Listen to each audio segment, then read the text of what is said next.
여러분 혹시 웨이터의 법칙이라고 혹시 들어보신 적이 있으십니까? 이 법칙은 미국 방위산업체 CEO인 빌 스완슨이 책에서는 찾을 수 없는 비즈니스 규칙 33가지라는 이 책에서 적었던 법칙인데요. 자신보다 높거나 동등한 위치에 있는 사람에게는 친절을 베풀고 젠틀하게 잘 대화를 하지만 조금만 자신이 좀 부릴 수 있는 사람, 그리고 무언가를 지시할 수 있는 그러한 사람에게는 자신이 가지고 있는 어떤 위치나 힘을 가지고 무례하게 대하거나 하대하는 사람은 절대 좋은 사람이 아니다 라고 하는 법칙입니다. 제 아무리 자신과 주변 사람들에게 잘하고 또 젠틀하게 하더라도 자신보다 지위가 낮거나 또한 자신이 어떠한 힘과 권력이나 무언가로 부릴 수 있는 사람을 함부로 하대하는 것은 곧 자신이 가지고 있는 이 위치와 가진 지위에 대해서 어떠한 이 겸손함을 모르는 것은 물론 상대방에 대한 배려나 존중이 없는 좋지 못한 모습이겠죠. 이것은 우리의 신앙에도 참 잘 적용이 되는 것이라 생각이 됩니다. 내가 죄인 되었을 때에 예수 그리스도로 말미암아 받은 그 구원의 은혜와 복음의 가치를 모른다면, 그리고 그것이 마치 우열을 가리는 지위나 잘못된 가치로 우리 가운데 또한 공동체 가운데에 적용이 된다면, 그러면 이거는 분명 잘못된 신앙생활이고 또한 이것은 하나님께서 원하시는 모습은 아니겠죠. 함께 오늘 말씀을 보는 이 9장을 비롯해서 사무엘하 1장부터 이 9장까지의 이 말씀은 오늘 함께 말씀을 읽어보았듯이 이 다윗 왕의 가장 최전성기를 보여주고 있는 이 대목입니다. 그 중에서도 오늘 마지막 장은 다윗이 정치적으로나 또한 국내외적으로나 그리고 다윗의 언약까지도 하나님께 받았기 때문에 신앙적으로도 정말 어찌 보면 가장 전성기 최고의 모습을 보여주고 있는 때임을 볼 수 있습니다. 혹시나 기억하시는지 모르겠는데 제가 올 초에 수요 설교 때 계속해서 다윗을 살펴봐 왔었는데 그 첫 설교 제목 혹시 기억나십니까? 네, 모르시는 게 감사합니다. 1월 11일 날 이제 설교를 했었던 이 가면, 그 이면의 두려움이라는 제목으로 이 시편 51편 말씀을 설교를 했었습니다. 사실 지금까지 이 쭉 여정을 바라보게 되면 제가 계속해서 다윗에 대해서 이야기를 가지고 해왔던 것을 볼 수 있는데요. 사실 이 시편 51편 말씀을 저는 이제 말씀을 묵상하고 또 바라보면서 다윗을 묵상하기 위한 서론적인 말씀이었지만, 사실 그 말씀은 오늘도 똑같이 비슷한 맥락으로 이야기가 되겠지만 다윗이 어떠한 자인가에 대한 어찌 보면 가장 결론적인, 가장 핵심적인 내용을 담고 있는 것이라 생각이 됩니다. 오늘 말씀도 그러하지만 다윗은 참으로 다사다난했던 삶을 볼 수 있습니다.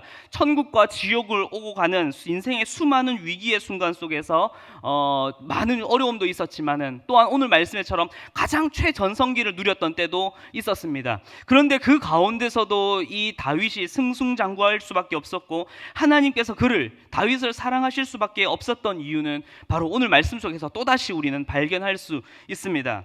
먼저 결론부터 말씀을 드리자면은 다윗은 앞선 왕이었던 사울과는 정반대로 하나님께서 자신에게 주신 그 은혜와 그리고 그 도우심을 자신이 가장 낮고 또한 고난의 자리, 시편 51편에서 밧세바 사건을 떠올려 볼 수 있겠죠. 가장 낮은 자리에서는 물론 오늘 말씀에서 가장 높은 자리, 가장 권위 있는 자리, 그리고 가장 최전성기 그 속에서도 은혜를 기억하며 겸손할 줄 알았고 그 은혜를 흘려보낼 수 있는 자였다라는 것입니다. 그렇기에 다윗은 자신이 받은 이 하나님께 주셨던 그 은혜를 그 순간순간마다, 아니 그 위치에 연연하지 않고 날마다 깊이 묵상하며 또한 그것을 깊게 가지고 있었기에 오늘 말씀에서의 그 제목처럼 그 은혜가 우리는 다윗을 계속해서 바라볼 때마다 와, 그 은혜를 어떻게 이렇게 누릴 수 있을까? 어떻게 이렇게 살아갈 수 있을까? 우리는 그 짙어진 더 깊어진 은혜를 우리는 다윗을 통해서 발견할 수 있습니다.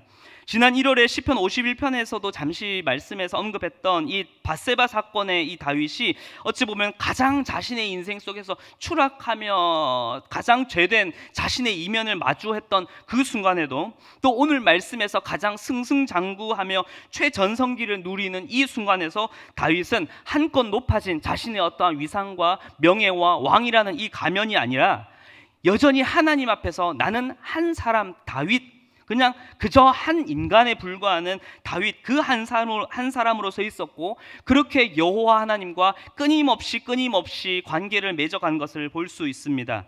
그렇게 다윗은 가장 낮은 순간에나 그리고 가장 높아 있는 그 순간에도 그 은혜를 끊임없이 간직할 수 있었던 것입니다. 그래서 오늘 말씀을 통해서 우리 모든 성도님들께서도 주께서 주신 그 은혜가 바로 오늘 이 시간 가운데에 더 짙어지고 더 깊어지는 오늘 이 밤이 되길 간절히 기도하겠습니다. 그 은혜가 더 깊어질 수 있는 그 처음은 바로 은혜의 가치를 기억할 때 우리는 우리가 받은 그 은혜는 더 깊어질 수 있습니다. 우리 함께 1절 말씀을 함께 읽도록 하겠습니다. 우리 1절입니다. 시작. 다윗이 이르되 사울의 집에 아직도 남은 사람이 있느냐? 내가 요나단으로 말미암아 그 사람에게 은총을 베풀리라 하니라. 1절 말씀을 보게 되면 다윗이 이제 정권이 변경이 바뀌면서 앞선 왕에게 남아있던 세력들을 이제 돌아보기 시작을 합니다. 우리나라 이 조선 초기에도 이 태조 이성계 많이 들어보셨죠? 뒤를 이을 왕위를 두고 이 왕자의 난이 벌어졌다는 것을 우리 국사 시간에 다들 배우셨을 겁니다. 처음 들어보시나요? 네, 있었어요. 1차, 2차 왕자의 난이 있었습니다. 어떻게 해서든 자신의 물려받을 왕권을 지키기 위해서, 또 자신이 어떻게 해서든 그 왕권을 쟁취하기 위해 서로 가족임에도 불구하고 정말로 서로 죽고 죽이는 싸움을 벌였던 것이었죠. 그런데 가족 간의 왕권을 물려주는데도 이렇게 피터지게 싸우는 바람인데, 베냐민 지파 출신 이 사울의 이전 왕이었던 이 지파에서 이제는 유다 지파의 서민 출신이었던 이 다윗에게 왕권이 넘어가게 되는데, 어찌 그 사이에서의 정치적인 아니면 어떠한 갈등의 요소가 없지 않겠습니까? 그런데 오늘 이러한 문제 속에서 다윗은 어떻게 이 문제를 해결해 갑니까? 피바람이 아니라 오히려 사울의 죽은 아들인 요나단 가문에게 은총을 베풀겠다라고 이야기를 합니다. 사무엘상 20장 말씀을 보게 되면 다윗과 요나단이 이제는 헤어지고 나서 다윗은 왕이 되고 약 7년 6개월이라는 시간이 지났습니다. 그리고 그 사이에는 사울도 그러하였고 요나단도 그렇게 세상을 떠나버렸습니다. 그럼에도 불구하고 다윗은 자신이 이전에 이 요나단으로 받았던 그 은혜를 잊지 않고 기억하였고, 그리고 그 순간이나 지금까지나 여전히 자신과 함께 하시고 자신을 인도하셨던 그 하나님의 은혜를 여전히 잊지 않고 흘려보내기로 다짐하고 있는 것입니다. 제가 중학교 시절에 주일 예배를 다 마치고 이제 점심시간이었어요. 이제 점심시간에 교회에서 막 식사를 하고 있는데 까만색 정장을 입으시고 키가 큰 분이 저희 교회에 딱 들어오시면서 저희 아버지를 찾더라고요.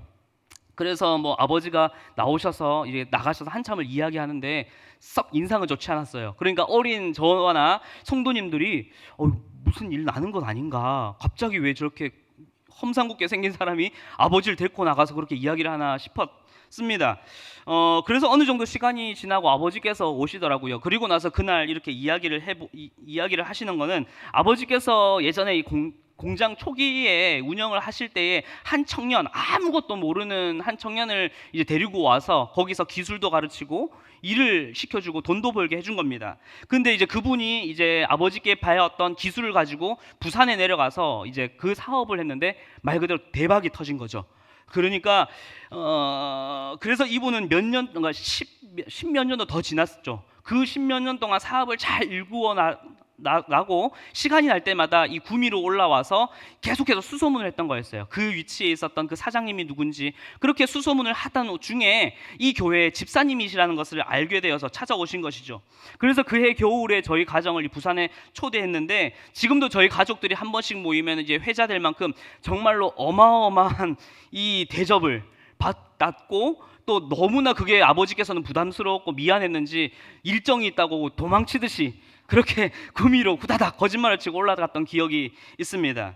그렇게 그분께서 그 뷔페집에서 저희를 다 먹이시면서 이야기를 하시는 건 뭐냐면, 만약 그때 사장님이 없으셨다면 저는 이 세상에 없었을 것이다 라고 이야기를 하시더라고요. 그러면서 자신이 부산에서 사업장을 일구고 성장시키고 또 그렇게 사업이 막 성장할 때마다 끊임없이 기억했던 것은, 내가 잘 할 수 있었던 것은 그 사장님이 있었기 때문에, 그 사장님이 그 문을 열어주지 않았다면 나는 이 사업장을, 이 일의 경영을 아무것도 할 수 없었다라는 것을 계속해서 되뇌이고 또다시 구미의 그 사업장을 있던 터를 가면서 계속해서 그것을 기억했었다, 그렇게 마음에 새겼다라고 그렇게 우리 아버지께 말씀을 하시더라고요. 여러분, 우리가 받은 그 은혜의 가치를 잊지 않고 간직할 때에 우리의 그 은혜는 더 짙어지고 더 깊어질 수 있는 법입니다. 우리의 은혜 또한 그러하죠. 은혜를 받은 그 처음, 그 내적 치유 수양회를 가고 생수의 강을 가고 중고등부 수련회, 또한 그 젊은 시절에 뜨겁게 타올랐던 그때에 받은 그 하나님의 은혜가 날 살렸고 지금 나를 있게 한다는 그 고백이, 그 은혜의 순간, 그때에는 그 한 달간은 막 나오지만 점점 시간이 가고 내 일상과 내 삶의 매진을 하다 보면 어느새 그 은혜보다도 내가 일구어 놓은 삶, 내가 해야 할 일들, 내가 생활해야 할 그 삶의 터전의 문제들이 점점점 더 크고 더 중요하게 다가올 때가 있습니다. 결국 그 일이 점점 커지다 보면 어떻게 됩니까? 하나님의 은혜를 어느새 가리워지고 그럴 때마다 하나님의 은혜는 점차 내 인생의 뒤편으로 잊혀져 버릴 때가 있다라는 것입니다. 그러나 그럴 때 다시금 떠올려야 하는 것이 무엇이겠습니까? 지금 나를 있게 하시고 나를 살게 하시며 오늘도 이 자리에서 예배할 수 있게 하신 그 하나님의 그 놀라우신 그 은혜를 우리는 다시금 끄집어내어 다시금 그때의 마음을 일으켜 우리는 그 은혜의 자리로, 그 은혜의 순간 앞으로 우리는 끊임없이 나아가야 할 것입니다. 그리고 바로 이 순간, 바로 이 자리가 바로 하나님의 은혜가 없이는 우리는 내일 하루도 내년 하루도 단 하루도 살 수 없다라는 그 고백이 바로 우리 가운데 있어야 할 것입니다. 그리고 그 다음으로 이제 그 은혜의 가치 앞에 나왔다면 두 번째로는 나의 위치를 비춰볼 때 그 은혜의 깊이를 우리는 더 알 수 있습니다. 우리 함께 7절 말씀을 우리 함께 읽도록 하겠습니다. 7절입니다. 시작. 다윗이 그에게 이르되 무서워하지 말라, 내게 은총을 베풀리라. 내가 내 할아버지 사울의 모든 밭을 다 내게 도로 주겠고 또 너는 항상 내 상에서 떡을 먹을지니라 하니. 아멘. 자신이 받은 이 은혜의 가치를 기억한 다윗은 이제 자신이 받은 은혜를 어떻게 흘려보내고 있을까요? 요나단에게 남은 아들인 이 무비보셋이 있었는데 이는 양다리를 저는 이 장애가 있었습니다. 계속해서 말씀을 많이 보셔서 아시듯이 당시에 이 장애를 가졌다라는 것은 부정하게 여겨서 일반인들과 어떠한 교류조차 할 수 없었고 성 밖으로나 내침을 받아야 하는, 그렇게 버림받아야 하는 자였습니다. 그런데 다윗은 이러한 무비보셋을 자신의 성으로 거두어 들인 것이죠. 그리고 크게 두 가지의 이 은총을 베풀게 됩니다. 첫 번째는 무비보셋의 할아버지였던 이 사울의 영토를 그대로 그에게 돌려주겠다라고 약속을 합니다. 이전 정권이 가지고 있었던 이 토지를 다 몰수하거나 아니면 국세로 빼앗았으면 빼앗았지 이것을 되돌려주는 것은 매우 위험한 선택입니다. 더욱이 이 사울의 고향이었던 기브아는 이 수도였던 예루살렘과 약 5km 정도밖에 떨어져 있지 않은 매우 가까운 지역이기 때문에 혹여나 그들이 그 안에서 어떠한 작당을 모의해서 쿠데타를 일으킨다면은 이 다윗의 정권은 너무나 위험한 수를 맞이하게 되는 것이었죠. 그런데 다윗은 어떠한 결정을 내립니까? 그것을 다 돌려주겠다라고 합니다. 그리고 두 번째로는 이 무비보셋을 거두어서 항상 왕과 자신과 같은 이 겸상을 해주겠다라고 이야기를 합니다. 앞서 말씀드렸듯이 장애를 가진 이들은 성전 문에도 들어올 수 없었던 부정한 취급을 받는 자였는데 다윗은 이러한 자에게 한 나라의 왕, 최고라고 하는 그 왕과 한 자리, 동등됨을 여길 수 있는 그 자리, 그 권위를 그에게 허락해 줍니다. 그렇다면 왜 다윗은 정치적인 적과 같은 인물이었던 이 사울 가문, 그리고 가진 것도 없는 또 장애가 있는 이 무비보셋을 왜 그렇게 후하게 대해준 것일까요? 그 단서는 우리 8절 말씀에서 조금 발견을 할 수 있는데요. 우리 함께 8절 말씀을 함께 읽어보도록 하겠습니다. 시작. 그가 절하여 이르되 이 종이 무엇이기에 왕께서 죽은 개 같은 나를 돌아보시나이까 하니라. 아멘. 이 말은 무비보셋이 다윗에게 이러한 은총을 받은 후에 다윗에게 고백한 말입니다. 사무엘하 저자가 굳이 이 구절을 딱 기록해 놓은 이유가 있겠죠. 무엇이냐면 이 말은 이전에 다윗이 하나님께 언약을 받게 되었던 그때 당시에 다윗이 한 말과 너무나 비슷합니다. 즉 이것은 곧 다윗이 이 무비보셋의 말을 통하여 자신의 위치, 이전에 자신이 그렇게 아무것도 없었던 그때를, 하나님께 은혜를 입었던 그때를 떠올리게 하는 일종의 문학적 장치가 되는 것이죠. 그래서 사무엘하 7장 18절을 보게 되면은 하나님께서 다윗과 언약을 맺으시게 되는데, 그 놀라운 약속을 받고 난 후에 다윗의 고백이 바로 보시듯이 이러합니다. 우리 함께 읽어볼까요? 시작. 다윗 왕이 여호와 앞에 들어가 앉아서 이르되, 주 여호와여, 나는 누구이오며 내 집은 무엇이기에 나를 여기까지 이르게 하셨나이까? 또 시편 8편 4절 말씀에서도 다윗은 하나님께서 자신에게 베풀어 주신 그 은혜에 대해서 이렇게 고백을 하고 있습니다. 우리 함께 읽어볼까요? 시작. 사람이 무엇이기에 주께서 그를 생각하시며 인자가 무엇이기에 주께서 그를 돌아보시나이까? 아멘. 네, 다윗은 한 나라의 왕이 되었고 한 나라의 어떠한 최고의 자리에 올랐음에도 불구하고 여전히 바로 누구 앞에서요? 하나님 앞에서의 자신의 위치를 아는 자였습니다. 또 반대로 과거 자신이 가진 것 하나 없을 때 하나님께서는 나를 부르셨고 나를 택하셨고 기름 부으셨고, 도망자의 신세를 할 때나 광야의 억이 있을 때, 그 동굴 음침한 곳에 있을 때에도 하나님께서는 어떻게 해요? 환난 중에서도 나를 건지셨고, 또 이렇게 왕이 된 이 순간에도 어떻게 해요? 내가 왕이 아니라 바로 하나님, 여호와 하나님이 진정한 왕이시며 자신은 그 왕이신 하나님께 은혜를 입은 자라는 것, 즉 자신이 어떠한 처지, 어떠한 위치에 있더라도 자신의 진짜 위치, 자신의 정자의 그 자리는 무엇이요? 왕의 자리가 아니라, 그리고 때론 도망자의 자리가 아니라, 최고의 권력의 자리가 아니라 오로지 나의 자리는 무엇? 오직 하나님의 은혜를 입은 자의 그 위치라는 것을 다윗은 너무나 잘 알고 있었던 것입니다. 그러니 그 자리에서 바라보니 은혜가 필요한 이 무비보셋의 이 낯이 낮은 이 위치 또한 다윗은 돌아볼 줄 아는 자가 되었다라는 것입니다. 그러니 그가 받은 은혜는 어떻게 해요? 웨이터의 법칙이 아니라 다시 낮은 곳으로 흘러갈 수 있었다라는 것입니다. 사랑하는 성도 여러분, 하나님 앞에서 나의 위치를 다시 비춰보고 돌아볼 줄 아는 여러분들이 되시길 간절히 기도합니다.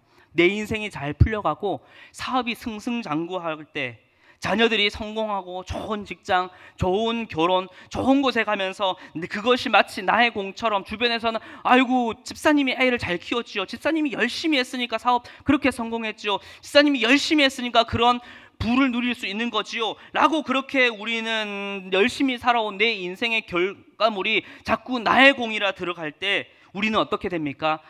앞서 이야기했듯이 하나님의 은혜는 점차 가리워져 가고 그 앞에는 나의 공로의 탑, 나의 바벨이라는 그 탑이 어느 순간 쌓여져 갈 수 있다는 것입니다. 그러나 우리는 이제 무엇을 기억해야 하겠습니까?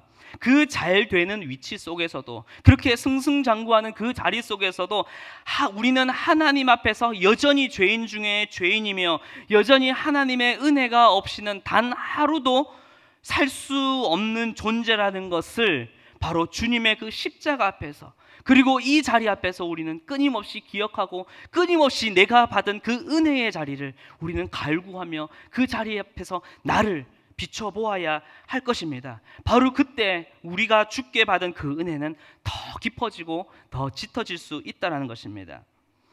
마지막으로 이 말씀이 그렇다면 우리에게 주는 그 메시지는 무엇이겠습니까? 마지막으로 복음의 이치, 복음이 말하고 있는 마땅한 그 도리를 따라 살 때에 우리의 은혜가 더 깊어질 수 있습니다. 우리는 지금까지 말씀을 통해 몇 가지를 계속해서 제가 떠올려 봅시다, 기억해 봅시다라고 이야기를 했었죠.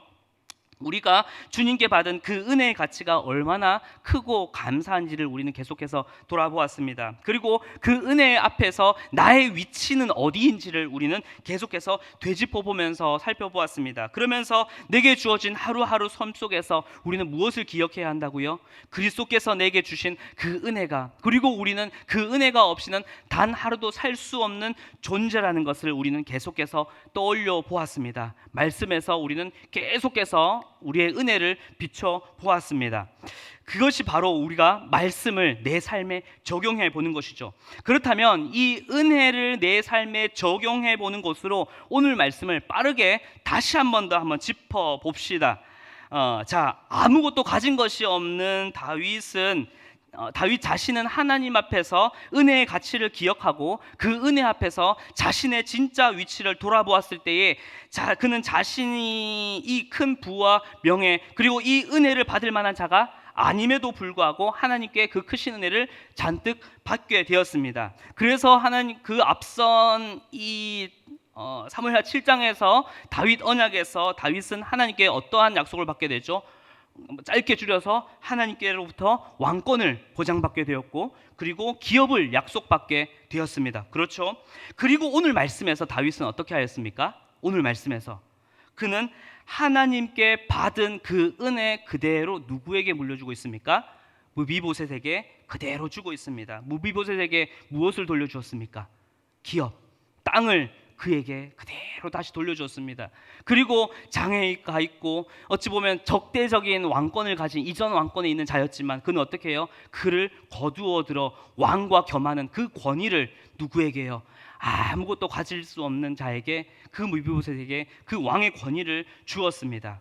자, 이 오늘의 말씀을 한번 우리의 복음의 원리 속에서 우리의 삶에 다시 한번 더 맞춰 봅시다. 우리는 죄인 중에 죄인임에도 불구하고 하나님께서는 예수 그리스도로 말미암아 우리에게 구원의 은혜를 허락하셨습니다. 여러분 이 사실을 믿으십니까? 그리고 우리에게 말씀하시기를 우리는 택하신 족속이요 왕 같은 제사장들이요 거룩한 나라요 그의 소유가 된 백성으로 하나님 나라에 무엇을요? 영원한 기업을 우리에게 허락하셨습니다. 여러분 이 사실을 믿으십니까? 그리고 그 하나님을 이제는 우리가 무엇이라? 아빠, 아버지라 부를 수 있는 왕의 자녀로 그 왕의 권위와 그 특권도 우리에게 주셨습니다. 믿으십니까? 네, 오늘 말씀이 결국 우리의 삶에 적용하고 비춰볼 때 그렇다면 이제 우리의 삶에 이 복음의 이치, 복음을 따라 마땅히 우리에게 주어진 이 도리를 다한다는 것, 이제 남은 과제는 무엇입니까? 다윗이 무비보셋에게 그 은혜를 흘려보내 주었듯이 우리들 또한 이 복음과 우리가 누린 이 사랑을 이제는 그 은혜가 필요한 자들에게 어떻게 해야 된다는 것이죠. 그것을 다시 흘려줄 때에, 다시 낮은 곳으로 그 은혜를 베풀 때에 우리는 주께서 우리에게 주신 그 은혜의 가치를 다시금 발견할 수 있고 그 은혜를 내려줌을 통해서 그 은혜가 어떻게 해요? 다시금 내 안에서 깊어지고 짙어질 수 있다라는 것입니다. 그렇다면 우리는 다시금 우리의 삶을 돌아보길 기도합니다. 혹시 내가 나의 자녀들에게 나의 가정에서 왕같은 제사장이 아니라 왕같은 가장으로 있진 않습니까? 물도와 밥 차려 딱 또 사업장에서 직장에서의 관계 속에서 왕같은 제사장과 거룩한 나라가 아니라 왕같은 사장으로 왕같은 직장 상사로 혹시 있진 않으십니까? 이제 우리가 주님께 그 은혜를 받은 자라면 예수 그리스도께서 우리를 위해 찢기시고 죽으시면서까지 우리를 위해 희생하시면서 내어주신 그 은혜를 입은 자라면 이제는 우리가 그 은혜를 어떻게 해요? 다시 낮은 것으로 흘려보낼 줄 아는, 그리고 그 은혜가 필요한 자들에게 그 그리스도의 사랑으로 다가갈 수 있는 바로 여러분들이 되시길 간절히 기도하겠습니다. 말씀을 마무리하겠습니다. 세상은 그렇죠. 얻은 만큼 누리려 합니다. 또 높아진 만큼 다스리고자 합니다. 더 많이 가졌으면 더 많이 누리고자 하고 더 높아지면 더 많이 거느리려고 하는, 마치 앞서 보았던 이 웨이터의 법칙처럼 말이에요. 그렇게 세상은 그렇게 흘러갑니다. 그러나 예수님께서는 우리에게 말씀하십니다. 너희 중에는 그렇지 않을지니 너희는 그러하지 마라. 그리고 이 세상을 살아가고 이 말씀을 붙잡고 은혜를 붙잡고 오늘 하루도 내일 하루도 살아가겠노라, 예수 그리스도를 따라 살아가겠노라 라고 하는 우리들에게 주님께서는 이 말씀을 통해서 무엇이라 말씀하십니까? 인자가 온 곳은 섬김을 받으려 함이 아니라 도리어 섬기려 하고 자기 목숨을 그리스도께서 그러하셨던 것처럼 많은 사람의 대속물로 주려 함이니라.